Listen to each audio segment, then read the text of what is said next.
اور اللہ تعالیٰ خیانت کرنے والوں کو پسند نہیں کرتا.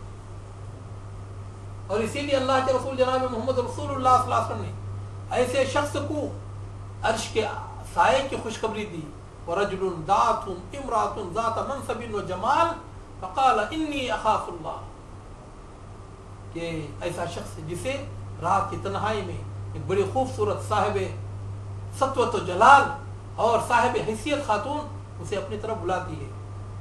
میرے محترم دوستو، عورت خود جب بلائے تو پھر اس کی بات کو نہ قبول کرنا مرد کے لیے ایک چیلنج ہو جاتا ہے.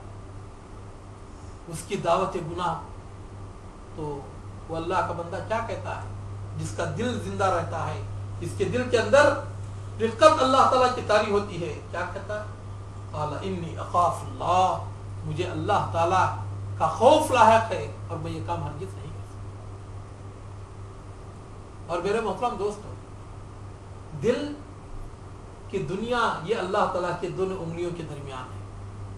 اللہ کے رسول جناب محمد رسول اللہ صلی اللہ علیہ وسلم ارشاد فرماتے ہیں ان قلوب العباد بین اصبعی الرحمن یقلبها کیف یشاء، کہ بندوں کے دل اللہ تعالیٰ کے دو انگلیوں کے درمیان ہوتے ہیں. یقلبها کیف یشاء، اللہ تعالیٰ جیسے چاہتا ہے پلٹتا رہتا ہے.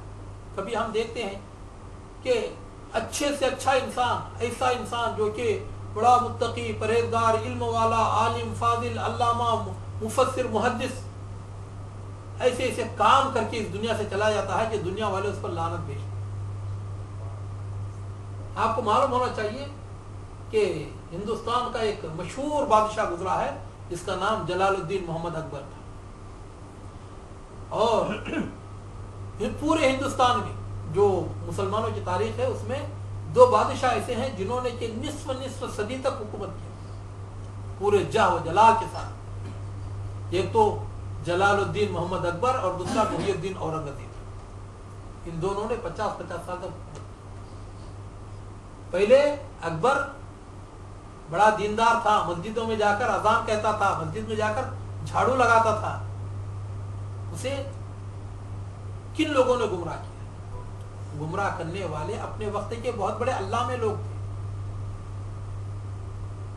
ملا مبارک، اس کے دو بیٹے ابو الفضل، اس کا بیٹا فیضی. میرے محترم دوستو، انہوں نے اس کو گمراہ کیا. فیضی نے یہ تفسیر لکھی اور وہ بھی عربی زبان میں، اور بے نکت الفاظ سے اس نے قرآن مجید کی تفسیر لکھی. جو بھی نکتے والے حرف ہیں اس نے چھوڑ دی.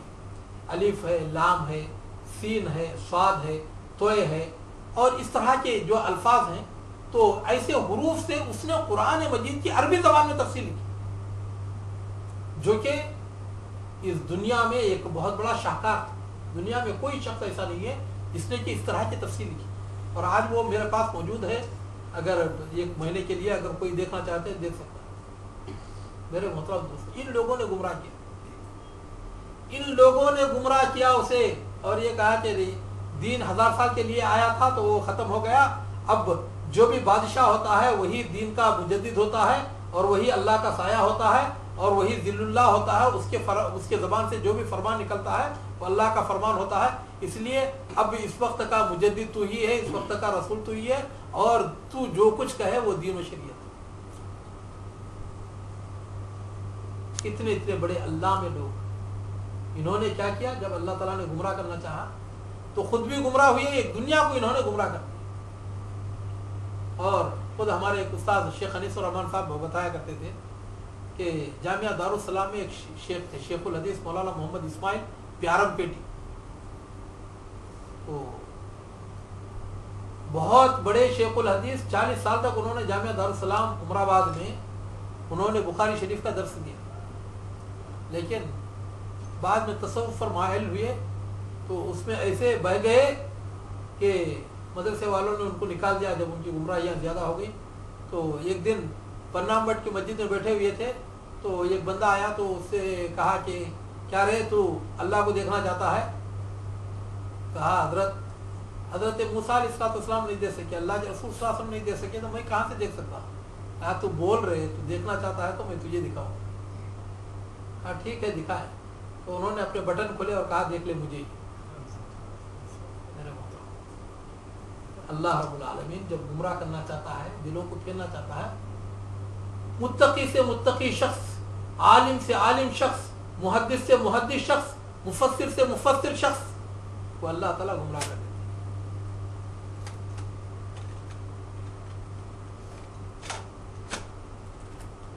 اور جب اللہ تعالیٰ ہدایت دینا چاہتے ہیں، میرے محترم کیسے کیسے ظالموں کو، کیسے کیسے ڈاکوؤں کو، کیسے کیسے سنگ دلوں کو سنگ دل انسانوں کو اللہ تعالیٰ جب ہدایت دیتے ہیں تو ایسے ان کے دلوں کو پھیر دیتے ہیں کہ وہ اپنے وقت کے محدث بن جاتے ہیں، مفسر بن جاتے ہیں، اور دنیا کے سب سے بڑے عادل بن جاتے ہیں. کیا آپ کو پتا نہیں کہ حضرت عمر رضی اللہ تعالیٰ اسلام لانے سے پہلے کس قدر کٹر کافر تھے؟ اللہ کے رسول صلی اللہ علیہ وسلم کا ہی نعوذ باللہ من ذالک خاتمہ کرنے کے لیے اٹھے تھے. کیا اس سے بھی بڑھ کر اور کوئی کفر ہو سکتا ہے؟ لیکن جب اللہ تعالیٰ نے ہدایت دے دیا، میرے محترم دوستو، اللہ رب العالمین نے ان سے وہ کام لیے کہ آج امت اسلامیہ میں اللہ کے رسول صلی اللہ علیہ وسلم کے بعد حضرت ابوبکر کے بعد انہی کا مقام ہے. اسی لیے اللہ کے رسول جناب محمد رسول اللہ صلی اللہ علیہ وسلم ارشاد فرمایا کہ یا مقلب القلوب ثبت قلوبنا علی طاعتک، کہ اے دلوں کو ثابت قدم رکھنے والے تو ہمارے دلوں کو تیری اطاعت پر ثابت قدم رکھ. یا مقلب القلوب ثبت قلوبنا علی طاعتک، کہ اے دلوں کے پھیرنے والے ہمارے دلوں کو تو تیری اطاعت پر پھیر دی. اور اللہ تعالیٰ نے یہ دعا بھی سکھائی، ربنا لا تزغ قلوبنا بعد اذ ہدیتنا وہب لنا من لدنک رحمہ انک انت الوہاب. یا اللہ ہدایت عطا کرنے کے بعد ہمارے دلوں کو ٹیڑھا مت کر، وہب لنا من لدنک رحمہ، اور اپنی جانب سے ہم کو ہدایت عطا کر. وہب لنا من لدنک رحمہ انک انت الوہاب، بے شک تو عطا کرنے والا ہے میرے محترم. اور انسان کے دل کی جو نرمی ہے، یہ اللہ تعالیٰ کی بہت بڑی دین ہے کہ انسان کو کسی کا دل اللہ تعالیٰ نرم کر دے تو یہ اللہ تعالیٰ کی بہت بڑی نعمت ہے. اور یہ چیز اللہ تعالیٰ نے سب سے زیادہ میرے اور آپ کے آقا جناب محمد رسول اللہ صلی اللہ علیہ وسلم کا نام، یہ اللہ تعالیٰ کی بہت بڑی نعمت ہے. اللہ تعالیٰ نے اس کا احسان جتاتے ہوئے فرمایا فَبِمَا رَحْمَةٍ مِّنَ اللَّهِ لِنْتَ لَهُمْ وَلَوْ كُنْتَ فَظًّا غَلِيظَ الْقَلْبِ لَانفَضُّوا مِنْ حَوْلِكَ. یہ اللہ تعالیٰ کی مہربانی ہے کہ آپ ان کے لیے نرم دل واقع ہوئے ہیں. اگر آپ سنگ دل اور سخت دل انسان ہوتے لَانفَضُّوا مِنْ حَوْلِكَ، یہ لوگ کبھی کا آپ سے بھاگ گئے. میرے محترم دوست، اب آئیے یہ نرم دلی رقت کیسے انسان کے دل کے اندر آتی ہے. یہ تو اللہ تعالیٰ کی ذات پر کما حقہ ایمان رکھنے، اللہ تعالیٰ کی ذات پر اگر انسان کما حقہ ایمان رکھے، وہ رب العالمین ہے، وہ ارحم الراحمین ہے، وہ قہار ہے، وہ جبار ہے. میری سانس جو آ رہی ہے وہ اسی کے حکم سے آ رہی ہے، اگر اس کا حکم رک جائے تو ایک سیکنڈ کے اندر مجھے موت کی وادی میں وہ پہنچا سکتا. رب العالمین کا حکم ہو تو میری آنکھ دیکھ سکتی ہے، رب العالمین کا حکم ہو تو میرا قدم چل سکتا ہے، رب العالمین کی مرضی ہو، مشیت ہو تو میرے ہاتھ اٹھ سکتے ہیں. اگر میں نے گناہ کیا، ہو سکتا ہے کہ اسی حالت میں اللہ تعالیٰ مجھے اٹھا لے، ہو سکتا ہے کہ اللہ رب العالمین مجھے بیماری دے دے. جب انسان اللہ رب العالمین کے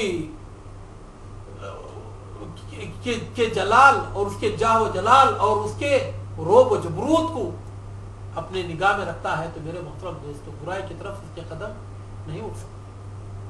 اس کے دل کے اندر نرمی پیدا ہوتی ہے کہ جو دین اللہ تعالیٰ نے مجھے دیا یہ رب العالمین کی طرف سے آیا. اور یہی عالم تھا کہ حضرت علی زین العابدین رحمۃ اللہ علیہ کے تعلق سے آتا ہے کہ مسجد جاتے تھے تو ان کا چہرے کا رنگ اڑ جاتا تھا، اور وہ کندھوں پر کپکپی تاری ہوتی. لوگ کہتے ہیں کہ حضرت مسجد جاتے ہیں تو کیوں آپ اس قدر ڈرتے ہیں؟ کہا پتہ نہیں ہے کس کے سامنے میں جا رہا ہوں، رب العالمین کے سامنے میں جا رہا ہوں. وہ رب العالمین جس کے سامنے قیامت کے دن ساری کائنات حقیر ذلیل ننگی ہو کر اللہ تعالیٰ کے سامنے